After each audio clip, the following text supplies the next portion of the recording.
Déterminés à promouvoir l'agriculture et par la même occasion nourrir le pays, les Congolais rivalisent d'ardeur dans la recherche des idées novatrices pour assurer l'autosuffisance alimentaire au pays. Donc, dans ma cas, permettre de vivre. C'est le cas du Centre congolais de culture, de formation et de développement SECFOR en sigle qui s'est donné à l'encadrement des maraîchers du Congo central. À Mbanza-Ngungu, cette organisation nationale a jeté son dévolu sur la coopérative de maraîchers et éleveurs de Loma, Camelo en sigle. Cette structure locale, la Camelo, s'est réjouie de ces partenariats qui vient combler certaines lacunes dans les chefs des maraîchers de la vallée de Loma. Bon, et d'Arabiso à partir de semences jusqu'à engrais, pesticides, tout ça.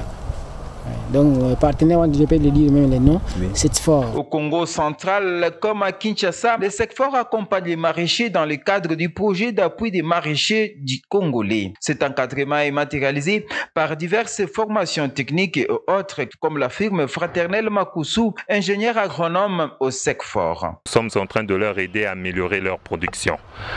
Premièrement, on passe par la formation technique et d'autres formations comme la gestion des entreprises agricoles, le leadership et l'émancipation de la femme aussi. Et après, nous apportons aussi le suivi technique. Donc moi, ingénieur fraternel, je suis là chaque semaine avec le maraîcher. Au moins ici en Mbanza-Ngungu, c'est 2 jours par semaine.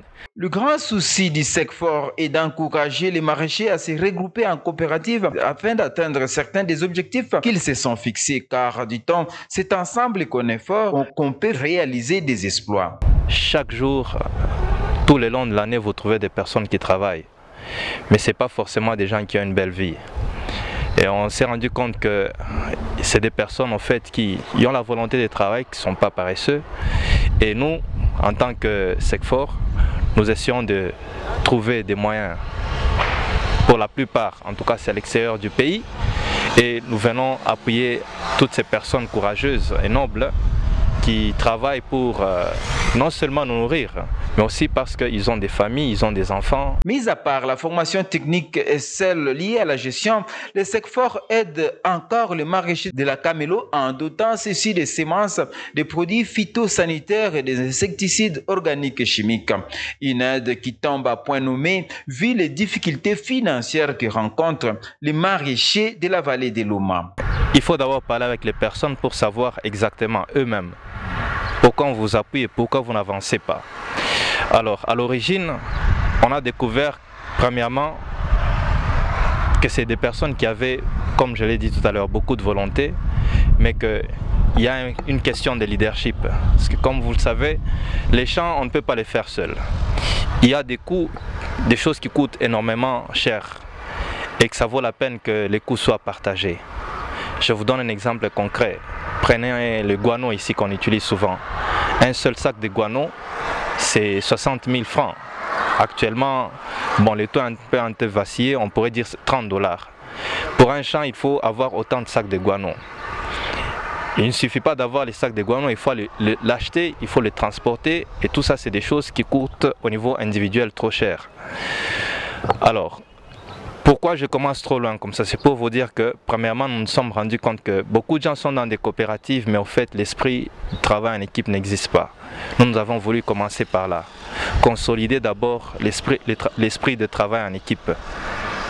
Après avoir consolidé cet esprit de travail en équipe, nous leur avons mis à côté des ingénieurs qui non seulement les aident dans la gestion technique de leur champ, mais aussi avec des conseils, les appuis et aussi des différentes formations renforcer au fait cette cohésion.